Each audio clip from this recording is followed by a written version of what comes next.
Bonjour à tous et bienvenue sur notre deuxième épisode de la vie post-secondaire. Les sujets que nous allons aborder aujourd'hui sont l'université et les études à l'international. Notre première invitée, c'est Maëlie, ici présente, la sœur de Michel. Bonjour! Et sans plus attendre, on va commencer avec la première question, dite par Michel. Ben, salut, comment ça va, premièrement? Moi, je pensais pas qu'on commençait avec une question en partant. Là. Ben salut, ça va bien, vous? C'est une question, effectivement. Nous, ça va très bien, c'est ça, en ce lendemain de tempête. Bon, ben là, vu que Camille veut vraiment commencer avec une question en commençant, fait que première question pour toi, ma soeur.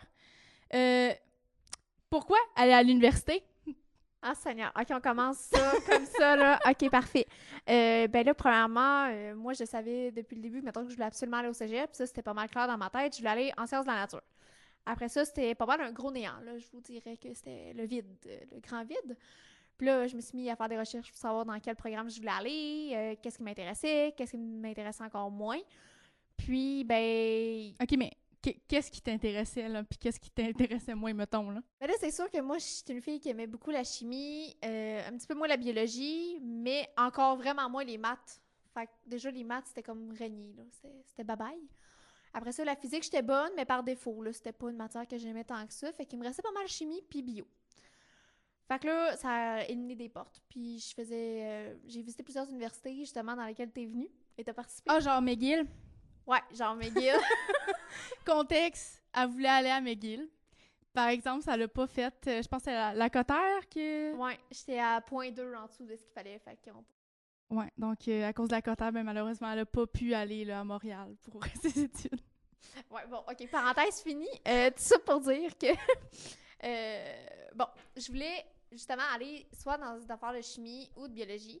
Puis là, on s'était mis à visiter des universités. On faisait des visites, pardon.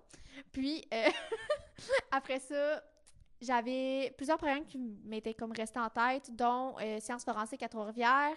Après ça, dans le coin de Québec, j'avais chimie cosméceutique qui m'intéressait beaucoup, ce qui est, par exemple, de tout le derrière de la science en arrière des cosmétiques.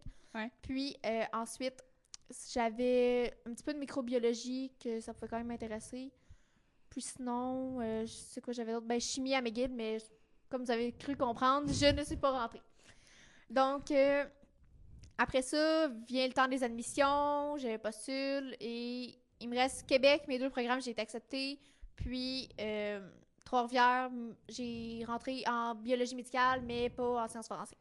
Mais là, Québec, t'as été accepté, puis c'est quoi qui a fait que t'es pas allé, mettons? Ben, j'avais le choix entre Trois-Rivières et Québec. Considérant le fait qu'on habite très proche de Trois-Rivières, j'ai décidé de ne pas déménager à 1h30 de route. Ah, OK. C'était C'est ça. un bon Là. choix quand même. Ouais, hein. Tu sais, Ouais. je savais que t'allais trop t'ennuyer de moi. Ah, OK. Oui, c'est pour ça la raison. Je suis important. OK. Fait que là, t'es biologie médicale, cégep de pas cégep, mon Dieu. Université de Trois-Rivières, UQTR, comme on l'appelle si bien. Voyons, c'est où je m'ennuyais. Hein? Je sais plus ce que je voulais dire. Excuse-moi, j'ai un blanc. Ben, je sais pas, là, mais sinon, vous, est-ce qu'il y a des programmes universitaires qui vous tenteraient peut-être ou... Ben, je veux vraiment peut-être pas aller à l'université, là, je sais pas encore, mais toi? Ouais, non, moi non plus, c'est pas mon style l'université. Ça fait déjà trop de temps que je suis sur un banc d'école à mon goût. OK. Ben, c'est une très Ben bonne non, raison. c'est vrai, c'est vrai.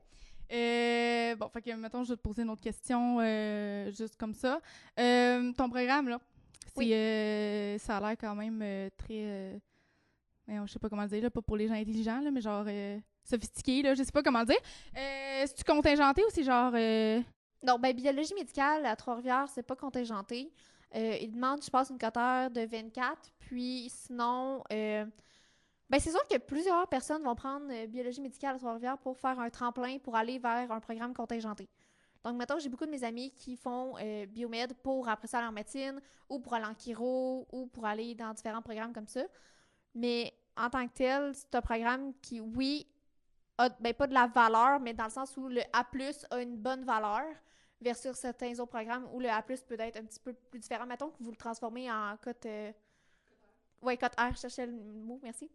En cote R, il y a des programmes que la valeur est un petit peu différente. Mais sinon, je sais, mettons, que Québec qui offre sciences biomédicales qui ressemble à biologie médicale, mais eux autres, ils prennent le Casper. Nous, il n'y avait pas de Casper. Puis sinon... Qu'est-ce qu'un Casper? Ah, c'est le test, dans le fond, qu'il faut que tu... OK, vous savez pas c'est quoi, c'est bon. C'est le test qu'il faut que tu passes pour te... Attends, je vais bien l'expliquer. C'est un test que tu passes pour essayer de te distinguer ta personnalité versus la personnalité des autres. Donc, c'est un test où tu vas, par exemple... Ben, c'est parce que la formule est un peu pas très divulguée, là, dans le fond. C'est que tu es assis devant un écran pendant comme 3 heures, tu réponds à des questions, soit en parlant à l'ordinateur, soit en écrivant. Puis là, il faut que tu essaies de te démarquer de ta personnalité versus les autres sur des questions qui n'ont pas nécessairement rapport avec, genre, dans ce que tu t'en vas, là. C'est vraiment pas clair, dans le fond. Okay, dans le fond, ton but, c'est de te démarquer des autres. Oui, c'est le seul but. Mais ça c'est pourquoi ça sert, là? Tous les programmes contingentés de santé. Pour rentrer dans un programme, Oui. c'est... OK, il me manque un petit bout, là. C'est ça que j'ai... C'est bon. Mais là, t'as dit qu'il te manquait 0.2 sur ta cotère pour rentrer à McGill. C'est Ouais. pourquoi? Parce que McGill a Ben, un programme McGill, différent. c'est ou- McGill. Dans le fond, ils sont très pointilleux. Ils prennent les meilleurs des meilleurs, là. Donc, c'est ça. Il me manquait 0.2 de cotère pour pouvoir rentrer. Et, ben, c'est ça. Ils m'ont envoyé la belle réponse. Non, manque. Comment ils ont dit ça? Je me souviens plus comment ils disaient ça dans le courriel, mais c'était comme... C'est ça. D'accord. Ouais. Mais là, mettons, sans trop être indiscret, c'était quoi la cotère que ça te prenait pour rentrer? Ça, sais attends, c'est pas. parce que je me souviens même pas de ma cotère du cégep, là. Fait que ça, c'est un problème. Oh. Mais j'ai 29 points cuc, là. 29 points... Je sais plus, là. Ça fait un bout. On aime la précision. Ben non, mais je m'excuse. Vous irez voir sur le site de McGill, là. Tout est marqué. Mais là, mettons, McGill, c'était quoi que tu voulais... C'était quoi qui t'attirait dans McGill, mettons? Ben, honnêtement, c'est après avoir visité plusieurs universités. Des fois, genre, des personnes, ils ont des feelings que c'est leur croix, c'est leur petit chemin, là, dans le fond. Comprenez-vous mon analogie ou pas du tout, là? Ouais, c'est leur sentier de forêt. Exactement. Oui. OK. Non, mais je comprends, là. C'est ton dada, chemin de vie, là. OK, Ta parfait. destinée, quoi. Ouais, c'est ça. Donc, c'est ça. Puis, en visitant, je me trouvais vraiment à ma place dans le sens où on pouvait parler en anglais. Ben, en fait, c'est en anglais, sauf, mettons, nous, on pouvait faire nos examens en français quand t'es francophone, mettons, de base. Ah. Puis, je sais pas, je visitais, puis... Oui. Attends, fait que tu vois le cours en anglais, mais tu fais l'examen en français. C'est pas un peu mêlant, ça? Ben oui, mais je veux dire, je suis pas allée à McGill, fait que je peux pas te le dire. Oups. OK, Oui. fait que- Donc, c'est ça, puis je me sentais à ma place en visitant, mais en même temps, je me sentais à ma place à plusieurs universités, mais c'était la place où je me voyais le plus, mettons, habiter, puis d'être sur le campus, puis étudier. Ben, niveau financier, c'est-tu bien cher, là, mettons, que tu veux aller, là, justement, que tu habites à Trois-Rivières, que tu veux aller à McGill, ça, c'est à Montréal. Fait que c'est genre, mettons, c'est quoi, c'est les tarifs, mettons. Ben, les coûts universitaires, il n'y a pas une grande différence. Honnêtement, C'est les le frais... logement. Oui, c'est le logement qui change, puis je veux dire, le coût de la ville est très, très, très différent. Tu trouves un appartement à Trois-Rivières versus à Montréal, c'est sûr que les coûts sont extrêmement différents. OK, je comprends. Donc, on va faire une petite pause avant que ça ferme. Bon, ben, de retour de la petite pause. Hey, t'as peu, là, wow, là, moi, pourquoi... je pensais que c'était toi qui commençais. Là, je savais plus, là, attends un peu, là. Fait que là, je sais plus où est-ce qu'on était rendu. On était rendu à parler des logements de Montréal qui étaient différents des logements de Trois-Rivières là, en termes de prix. Là. C'était pas Ah mal oui, ça. oui, c'est vrai. OK, parfait. Bon, fait que là, mettons qu'on revient sur ton université à toi. Parfait.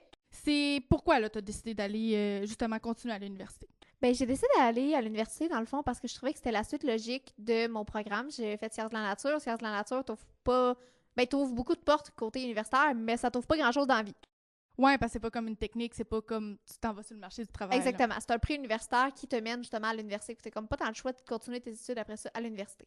C'est beaucoup de cours qui te font passer par plusieurs cours différents. Là. Genre, mettons, chimie, bio, physique, blablabla, là, en plus des cours de base. Donc, c'est pas comme, mettons, justement, vos techniques où c'est des cours spécialisés qui vous amènent après ça sur un travail plus précis, mettons. Fait que toi, Oui. pour reprendre la question, on s'égare.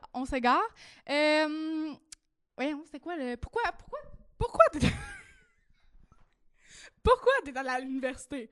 Ben, j'ai choisi à l'université parce que justement, si j'avais pas le choix, c'était comme la suite logique de mon parcours, là. C'était ça le point, là. Parfait. Bon, t'as combien d'années à faire à l'université pour suivre ton parcours? Ben là, c'est sûr que mon parcours va peut-être changer, je sais pas, c'est pas définitif, mais mettons, j'aimerais ça au moins avoir une maîtrise. Présentement, je suis au bac. Le bac dure 3 ans en biomède. Après, Peux-tu juste nous situer là? Mettons, c'est quoi un bac?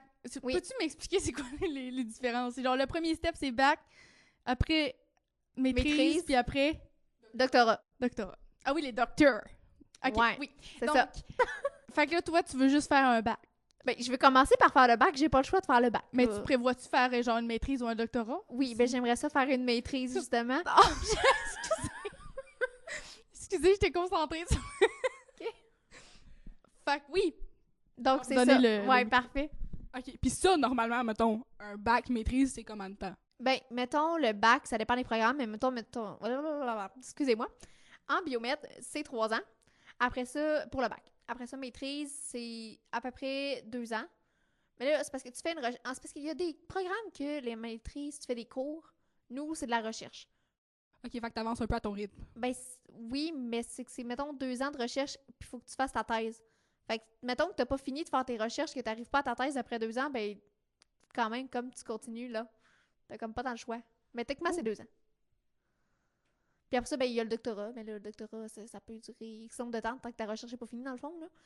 Fait que, c'est pas Donc, mal c'est beaucoup d'années d'études. ça. Ouais, mais sinon, tu peux aussi faire un post-doc après, qui est un post-doctorat, qui tu fais encore de la recherche, mais sur domaine quelconque, là. Ah là là, beaucoup trop compliqué pour nous. Mais toi, dans le fond, Oui, moi. là, t'as dit que ton parcours pouvait changer. Pourquoi? En quoi? En ce moment, j'aime mes cours, mais d'abord, j'étais quand même censée aller en chimie et je me suis ramassée en biologie, là, donc il y a quand même une petite déviation. C'est sûr que, ben, présentement, je pense que ça m'a redonné l'envie d'aimer la biologie, ce que j'aimais peut-être moins au cégep, mais rendu à l'université, j'ai comme redécouvert une passion pour et j'attends ma 2e année pour savoir parce qu'on a des cours sur l'ADN, puis ça m'intéresse vraiment beaucoup. Fait que j'attends de voir si ça pourrait être un chemin qui m'intéresserait encore plus. Sinon, je vais changer de programme pour quelque chose d'autre, là, quelque chose qui m'intéresserait plus. Mais je suis un petit peu dure dans la tête. Puis quand je commence de quoi, j'aime ça le finir. Là, fait que ça se peut que je finisse le bac avant de changer. Fait que c'est ça. Ah ben, pourquoi pas? Se rajouter encore plus d'années. Oui. Ben oui. Why not? Why not peanut? Bon. On rectifie, c'est why not coconut. Bon, donc, OK, puis là, mettons, toi, tu as fait ton cégep, là, t'es rendu à l'université. C'est quoi, t'as-tu fait appel, mettons, à des bourses ou c'est comment tu fais, là, avec les frais, là? Mais là, moi, c'est sûr que, premièrement, au cégep, j'ai décidé d'aller au semi-privé. Là, fait que déjà là, j'avais à peu près les mêmes frais de scolarité que j'ai présentement à l'université. Ce qui est très différent, mettons, je sais, mettons, de vos frais à vous. Fait que, au cégep, on les payait, mais... Ben, je veux dire, je les paye aussi en ce moment, là, mais bref, en ce moment, je suis sur les prises et bourses parce que cet été, j'ai comme pas pu travailler. Bref, aventure d'été. Mais tout ça pour dire qu'en ce moment, je suis sur les prises et bourses. Puis le processus, est-tu bien compliqué? C'est-tu le même que nous au cégep ou c'est... Oui, ben, dans le fond, c'est parce que c'est les prises et bourses du gouvernement du Québec. Fait que ça reste que c'est les mêmes pour cégep que université. Souvent, ceux au cégep vont justement continuer rendus à l'université. Ah, bon, c'est bon à savoir. Excusez, je voulais poser une autre question, mais je m'en souviens plus. J'ai souvent des blancs. Comme C'est ça. bon, c'est Ouais. bon. Je te connais un peu. Ouais, moi aussi je me connais. Ça tombe bien. Bon, mettons, si on parle de... Parce que là, les bourses, le processus est pareil. Puis l'admission, mettons, à l'université, c'est pareil ou c'est genre, t'as plus d'étapes, moins d'étapes? Bon, là, il va falloir que vous m'aidiez dans le processus cégepien. Là. Ah, moi, ça je fait un me petit bout, souviens là. plus, donc... Écoute, moi, je sais que j'étais allée à la soirée où on pouvait faire notre demande gratuitement puis qu'on avait la réponse comme pas mal la D'avance. même journée. Là. Mais moi, c'est pendant le temps de la COVID, là. Fait que... Ouais, ben ça existe encore de nos jours. Je sais, une de mes amies l'a fait quand on a gradué. Mon Dieu, je me souviens plus c'était quand, mais voilà. Mais sinon, en général, on envoie des demandes et 2-3 mois après, je pense qu'on a les réponses. Ouais, c'est ça, mais c'est le 1er mars, vous, hein? Ouais, une affaire de même. En tout cas, mais c'est à peu près les mêmes dates, là. Ouais. Même à l'université. Puis, c'est... Ouais, nous autres, c'était le 1er mars à l'université. Fait que vous autres, je sais pas si c'est le 1er mars. Mais y a-tu, mettons, tu sais, parce que je sais que nous, on a comme 3 tours, là, 3 chances de s'inscrire, d'avoir notre réponse. Y a-tu ça à l'université aussi? Ben, je te dirais que ça diffère des programmes. Parce qu'à l'université, ce qui est différent, là, c'est que la plupart vont viser pour le programme qu'ils veulent, mais s'ils sont pas pris, ils vont aller dans un autre programme en attendant d'être pris. Fait qu'ils acceptent, mais après ça, s'ils partent pour aller dans le programme qui ont été acceptés, là, ça refait de la place. Fait que c'est tout le temps une rotation. OK. Surtout médecine, ça, c'est pire parce qu'ils ont leur réponse encore plus tard que d'autres programmes. Puis, mettons, moi, la plupart de mes réponses au mois de mai, je les avais, je crois bien. Oui, parce que je faisais l'épreuve uniforme. Ouais, OK. Fait qu'à peu près dans le coin du mois de mai, je les avais, mais mettons, mes amis en médecine, au mois de mai, ils les avaient pas nécessairement. Ça pouvait aller jusqu'en juin, là, même, avant qu'il y ait une réponse. Là. OK. Puis, mettons, là, tu disais justement que c'est comme une roue, là.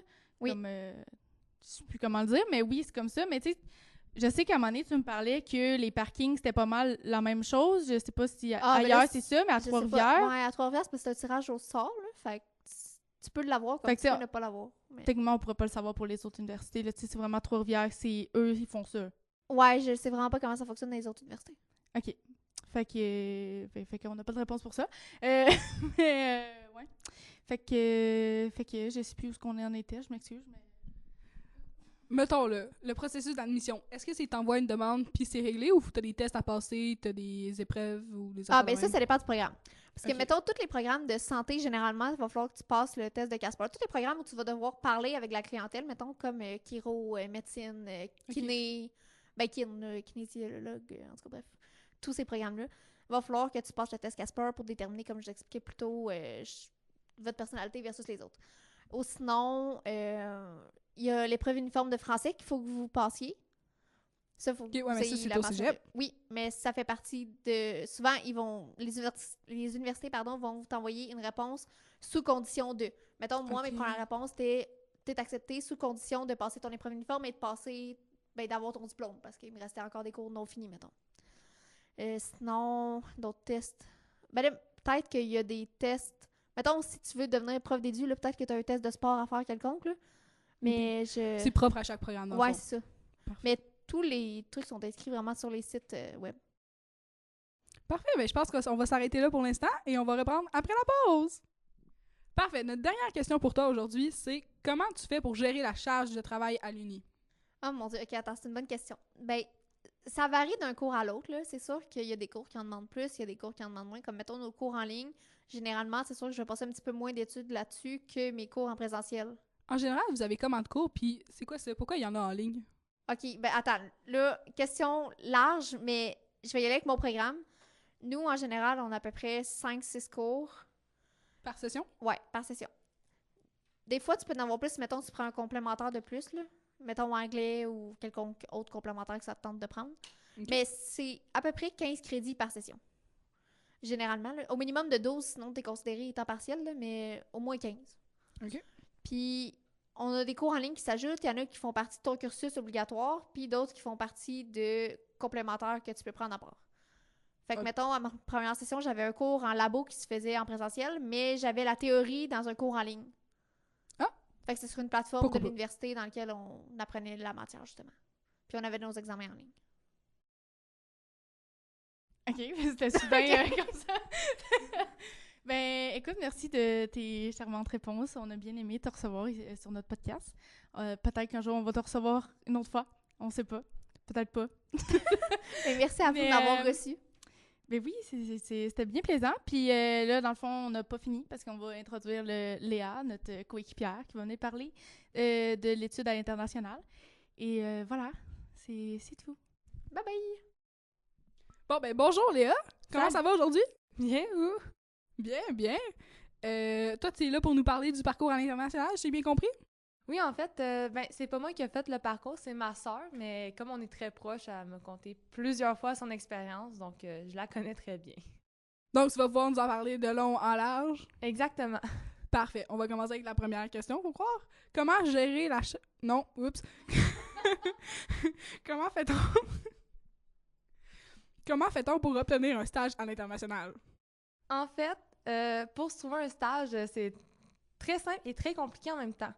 Parce que quand tu as à faire un stage à l'université, si c'est local, donc dans ta ville ou environ, l'université va souvent avoir un programme d'aide ou le cégep aussi pour t'aider à trouver. Mais si tu vas à l'international, c'est à toi de te le trouver. Donc, comme ma soeur le dit, il faut se donner un coup de pied dans le derrière puis travailler fort pour le trouver. Elle, la façon qu'elle a faite, c'est vraiment par contact. 1 an avant son stage, elle est allée faire un voyage en Martinique. Elle a rencontré une fille sur place. Cette fille-là, attention, il y aura beaucoup de liens. L'amie qu'elle s'est faite en voyage a une amie en France.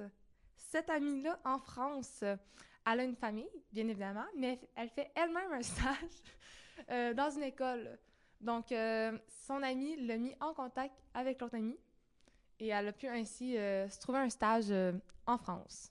Mais ça, c'était pendant son parcours à l'université. Oui, pendant l'université. Ben, mettons, là, on va commencer. C'est quoi elle a fait quoi? C'est son programme? En fait, ma sœur, elle vient de finir son bac en enseignement. OK, fait que là, elle est en stage d'enseignement là-bas. Non, elle était en stage. Elle était en Elle stage. est revenue de son stage et là, en décembre, elle a été diplômée.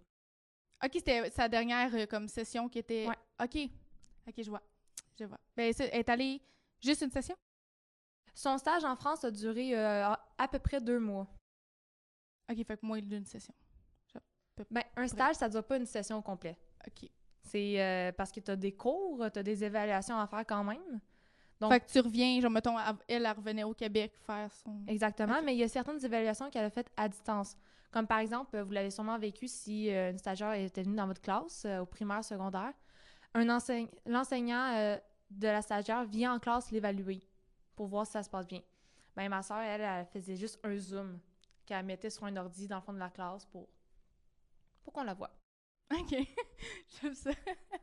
Mais elle, mettons, tu sais, là, j'imagine, c'était pas rémunéré, puis c'est elle qui a dû payer, puis comment... Oui, en fait, évidemment, c'est elle qui a dû payer ses billets d'avion, logement, tout ça. Mais heureusement, elle était chanceuse parce que sa famille en France, ben sa famille adoptive, comme elle l'appelle, parce qu'elle a vécu 2 mois avec eux, était logée et nourrie gratuitement. OK, c'est le fun. Mais quand on pense à ça, un stage à l'international, ça coûte plus cher qu'un stage ici, mettons, au Québec. Oui. Donc, pourquoi elle a fait un stage à l'international? Pour l'expérience, pour voyager. Ma soeur, c'est une très grande voyageuse. Dès qu'elle a l'occasion de faire un voyage, elle va voyager. Puis, pas un voyage genre dans un tout inclus. Ça va être vraiment, mettons, Martinique, elle a pris un sac à dos, mis son stock dedans, puis elle est partie avec. Puis, elle a voyagé d'auberge en jeunesse. Ah, c'est le fun. Ouais. On Fait aime bien. Aller en France, ça lui permettait de voyager, premièrement, mais aussi de voir la différence de l'éducation parce que au Québec et en France, le système éducatif n'est pas le même et les méthodes d'apprentissage sont aussi différentes. Donc, ça lui permet de voir les avantages et inconvénients de la France et du Québec. Fait que là, je sais pas si t'es au courant, là, mais mettons, est-ce qu'elle a préféré la méthode d'enseignement là-bas ou plus ici? Je sais pas si tu le sais, là. Bien, il y a des avantages et inconvénients des deux. Et bien évidemment, nous, notre culture est plus proche. Tu sais, avec la France, on n'a pas la même culture. Ouais. Donc, c'est sûr que nous, on est habitués à l'éducation québécoise, mais elle a quand même vu des approches françaises qui étaient quand même intéressantes et qu'aujourd'hui, elle applique au Québec. OK, je comprends. Puis mettons, tu sais, son expérience globale, là, genre, justement, à l'étranger, là, elle avait-tu, mettons, est-ce qu'elle restait tout le temps dans sa famille ou est-ce que tu sais si elle faisait d'autres activités en dehors de son stage ou ça visitait un peu, non? Bien, c'est sûr que comme elle était là pour l'école, donc un stage, elle était temps plein là-bas. Donc, elle avait la correction à faire, planifier ses cours, tout ça, ce qui était quand même une grande charge de travail. Mais dès que la fin de semaine arrivait, elle essayait d'aller voyager, visiter alentour pour justement voyager et découvrir le pays quand même. Donc, son mode de vie, c'était assez nomade. Ben, pas nomade parce qu'elle devait rester... Parce qu'elle devait rester dans sa famille et aller à l'école. Mais, mettons, le reste du temps, elle partait puis elle allait voir un peu Oui, tout ce mais qui en se fait, passait. c'est surtout sa famille adoptive qui la traînait pour la faire découvrir des endroits que seuls les locaux connaissent, là. Tu sais, dans chaque ville, il y a des endroits où, quand tu fais du tourisme, tu connais pas forcément, qui est pas vraiment un endroit touristique, mais que les locaux connaissent, puis sont comme « Ah oui, cette place-là, c'est un bel endroit à aller visiter. » Est-ce que tu sais qu'est-ce qu'elle aurait aimé savoir avant de partir? Que ça allait avoir... Que même si c'est un pays que tu connais, tu sais, la France, c'est pas un pays inconnu pour nous, il y aura quand même beaucoup d'adaptations à faire. Le langage est très différent. Beaucoup de termes qu'on utilise, mais que eux, c'est un autre terme, comme par exemple aiguisoire, pour eux, c'est un taille-crayon. Et elle, son stage, c'était en maternelle. Donc, les petits-enfants de maternelle, si tu disais aiguisoire, ils n'allaient pas comprendre. Fallait vraiment que tu dises taille-crayon. OK, fait qu'elle a vécu des difficultés face à la langue. Oui, elle avait beaucoup de difficultés à se faire comprendre au début. Sinon, ouais, fait que c'était beaucoup d'adaptation que fallait que tu te prépares à ça. Ben, mettons, là, genre, justement, tu dis l'adaptation au langage, elle a-tu pris comme un accent qui est pas... C'est comme... elle avait pas, certainement pas son accent québécois, là? Non, ben, elle restait 2 mois en France, donc quand elle est revenue, elle n'avait plus son accent québécois. Ah, ça a pris un moment d'adaptation. On est revenu le soir même, ben, le soir de son retour, on avait de la misère à parler avec elle. Elle avait son accent français. Et des fois, on lui disait... Ton accent, c'est plus un accent québécois. Elle avait pris l'habitude de parler comme le monde en France, donc son accent québécois avait a été un peu effacé. Fait que, veux pas, oui, elle a fini par s'habituer à la langue là-bas. Ouais, ben je pense que c'est pas mal ça aussi quand tu fais des longs voyages comme ça, là. Mais justement, tu sais, 2 mois, c'est quand même... Tu sais, c'est pas trop long, mais tu sais, c'est quand même long sans voir ses proches. Fait que, tu sais, comment qu'elle gérait, tu sais, ses contacts, là, avec justement la famille, les amis? Ben, ma soeur, c'est une personne qui est très proche de ses amis, mais aussi de sa famille. Dans notre famille, mon frère habite dans son appart, moi chez ma mère, ma soeur chez mon père. Fait que ça fait qu'on habite tous à des endroits différents, mais on essaie tout le temps, le plus souvent possible, de se faire des soupers, ce qui fait qu'on est très proches. Et elle savait que pendant 2 mois, elle allait finir par s'ennuyer peu importe, mais elle allait finir de s'ennuyer de sa gang. Fait qu'elle, ce qu'elle a fait, elle a imprimé genre une quinzaine de photos de toutes ses amies, de sa famille. Et dans sa chambre, en France, elle les a accrochées pour, une fois de temps en temps, les voir, des beaux souvenirs. Sinon aussi, le soir, je me souviens que ma mère se veillait un peu pour se coucher plus tard, pour être capable de capter ma sœur. Ouais, parce à son qu'il y a un réveil. décalage horaire, Il j'imagine. y a un décalage horaire de 6 heures. Oh, quand même! Ouais. Fait que ça faisait que quand ma sœur se levait vers 6 heures du matin, ben au Québec, il était minuit. Donc, fait que ma mère, des fois, elle se couchait vraiment aux petites heures du matin pour être capable d'appeler ma soeur pour prendre de ses nouvelles. OK. Et toi, est-ce que tu le faisais? Est-ce que tu faisais ça avec ta sœur ou pas pantoute? Des fois, ça m'arrivait de veiller un peu avec ma mère pour parler avec ma soeur, mais évidemment, avec ma soeur, on faisait plus s'envoyer des messages. Ouais. Mais aussi, elle faisait aussi beaucoup de stories sur Snapchat. Fait que je voyais toutes ses aventures, ses misères qu'elle a rencontrées en voyage, ses anecdotes, je les voyais. Je réagissais à ses snaps, puis... on gardait quand même contact. C'est sûr que c'était différent, mais on gardait contact puis on se parlait encore. Ah, ben c'est le fun. Tant mieux, en fait. Parfait. Fait que là, tu nous as conté que ta sœur mettait des anecdotes en story pis tout. Est-ce que tu pourrais nous en conter une couple?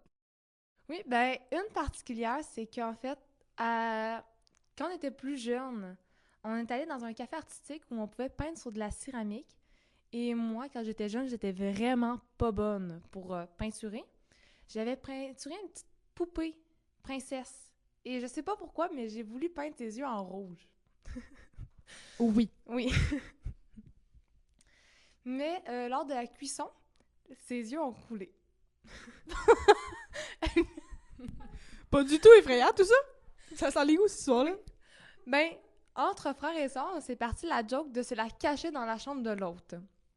Et avant le départ de ma sœur, c'était mon frère qui l'avait en sa possession. Et il a décidé d'aller la cacher dans la valise de ma sœur. Ce qui fait qu'en France, lors de son arrivée, elle ouvre ses bagages, son petit sac à dos. Et dans le fond, elle voit un paquet emballé. Mon frère avait pris le temps d'emballer. Pas un emballage très beau, mais un emballage. Et ma sœur, elle s'est dit... Oh, un cadeau pour ma fête. Parce qu'elle était partie le 27 décembre et sa fête, c'était le 2 janvier. Donc, elle s'était dit... Attends un peu, là. Elle est partie pendant le congé de Noël? Oui. Pour aller enseigner en France? Oui, les congés sont pas pareils, puis elle est aussi partie un petit peu plus tôt juste pour voyager. OK. Donc, OK. elle en a profité pour visiter la France un peu aussi, On comprend. avant de commencer son stage. Bref, donc elle voit ça, elle se dit que c'est un cadeau pour sa fête, donc elle attend le 2 janvier pour le déballer. Rendue au 2 janvier, elle le déballe et elle découvre que c'est la poupée en céramique qui lui a toujours fait peur quand elle était jeune. Je comprends pas pourquoi. Elle nous appelle dès qu'elle le trouve et elle nous menace de ne pas la ramener. Mais cette poupée-là, elle est dans notre famille depuis plusieurs années. Ça fait des années qu'on se la cache entre nous et on lui a fait comprendre que si elle ne la ramenait pas, on n'allait pas être content.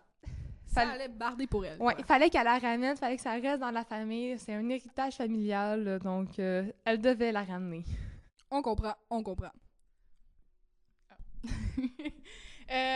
Fait que, est-ce que c'était l'anecdote? Est-ce que t'en avais d'autres à raconter ou... C'est pas mal celle-là, Celle-là? la plus drôle. Ben, je comprends. Je comprends. Puis là, mettons, si on retourne là, dans le plus sérieux là, de l'aventure de ta sœur. Tu sais, mettons, parce que je sais que quand tu pars dans un autre pays, X nombre de temps, tu as besoin d'un visa ou je sais pas trop. Est-ce que comment c'était, vu que c'était... Voyons, j'arrive plus à parler. Tu sais, vu que c'était 2 mois, tu sais, avait-tu besoin d'un visa ou c'est... En fait, ma sœur était chanceuse parce qu'un visa, c'est pour 3 mois et plus. Ah! Donc, comme elle est partie 2 mois, elle avait pas besoin de visa étudiant. Elle était pas rémunérée pour son stage, donc ça a été... Si elle avait besoin d'un visa, c'était un visa étudiant. Mais pour ça, il fallait que ce soit plus de 3 mois. Elle a été sauvée pour ça. Et comme elle n'était pas rémunérée, elle n'avait pas besoin de visa pour travailler, vu que c'était vraiment un stage, c'était dans le cadre de ses études. Donc, elle a pu se sauver de ça et ne pas avoir à faire la paperasse d'un visa. OK, ben c'est comprenable aussi, là. C'est une chance, parce que j'imagine que c'est un long processus, je sais pas si tu sais. Ça peut prendre quelques temps à avoir un visa, c'est des documents administratifs à remplir, donc ça peut être long et plate, mais... Ben, c'est un peu comme avoir un passeport, mettons? Un peu, ouais. Ouais, OK. Je comprends. Ben, écoute, je pense que je sais pas si tu avais d'autres questions. Non. Ben, je pense que ça ferait le tour pour nous. Je sais pas si tu avais d'autres choses à rajouter. Non, c'est tout. Ben, écoute, ça nous a fait plaisir de t'avoir reçu sur notre podcast. Merci beaucoup. C'était bien agréable. Fait qu'on te remercie beaucoup, Léa.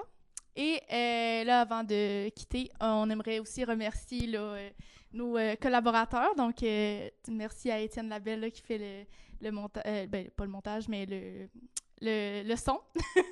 Et merci à Félix Côté que lui va faire le montage des épisodes. Et on voudrait aussi remercier les membres de notre équipe, fait que Laurie, Mélina, Camille ici présente, moi-même, Michel et Léa, notre belle invitée, qui faisait le rôle de sa sœur aujourd'hui. Ah, puis je veux remercier ma sœur aussi d'avoir participé à notre épisode d'aujourd'hui en parlant de l'université. Ben, c'est ce qui conclut l'épisode. Merci d'avoir écouté. À la prochaine!